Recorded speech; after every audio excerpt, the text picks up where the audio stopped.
ఇవాళ మా లియోని reference picture కనిపిస్తుంది కదా. Yes, Vijay Deverakonda wedding outfit నాకు చాలా నచ్చిందన్నమాట. సో మా లియో పైన రీక్రియేట్ చేద్దామని చెప్పి ఇట్లా ప్లాన్ చేసేసాను. సో డెకోర్ వచ్చేసి ఇంట్లో థింగ్స్తోనే ఇలా కాస్త ఫెస్టివ్ లుక్ వచ్చేలాగా ప్లాన్ చేసేసుకున్నాను, సింపుల్గా ఉండేలాగా.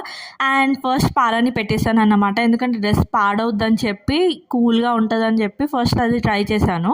ఎందుకంటే అది ఆరిన తర్వాత అవుట్ఫిట్ వేయచ్చులే అని చెప్పి ఫస్ట్ అదే స్టార్ట్ చేశాను. అది ఒక్కటే కామ్గా ఉన్నాడండి. ఎందుకంటే ఏంటి ఇది రెడ్గా కనిపిస్తుందని బుద్ధిగా కూర్చొని పెట్టించుకున్నాడు. అండ్ అవుట్ఫిట్ వేసేసాక ఎంత బుద్ధిగా కూర్చున్నాడో, ఎన్నిసార్లు పరిగెడతా ఉన్నాడో ఇక్కడ నుంచి వేరే ప్లేస్ నుంచి మళ్ళీ అక్కడికి రావడం, ఇట్లా 5-6 టైమ్స్ తెచ్చుకుంటూ రెడీ చేస్తూ ఉన్నాను.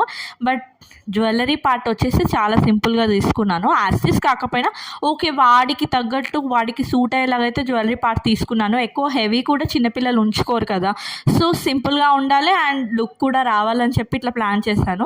బుగ్గను చుక్క పెట్టించుకుంటూ ఇంత ముద్దుగా ఉన్నాడు. తోడి పెళ్ళికొడుకు లుక్ అయితే వచ్చేస్తుంది మా లియోకి. చాలా క్యూట్గా అనిపించింది. మొత్తానికి నా దిష్టి తగిలేలా ఉన్నాడు మా లియో. అండ్ ఇలా రెడీ చేస్తూ ఉన్నానన్నమాట. అదేంటో వాళ్ళ డాడీ వచ్చేసి చాలా కోఆపరేట్ చేశాడు. ఓకేలే రెడీ చేయి, నేను వీడియో తీస్తాను కూల్ అని చెప్పి. ఇది ఆల్మోస్ట్ మాకు లియోని రెడీ చేసేసరికి ఆల్మోస్ట్ 1.5 hours పట్టేసింది అన్నమాట.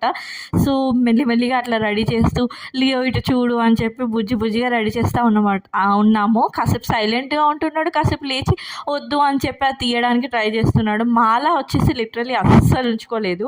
తీసిస్తా మమ్మీ, అస్సలు వద్దు నాకు అనేసి చూస్తూ ఉన్నాడు అనమాట. మొత్తానికి మా విజయ్ దేవరకొండ అయితే ఇట్లా రెడీ అయిపోయాడు. ఒక పక్కన బుల్లి రష్మిక మాత్రం లేదు.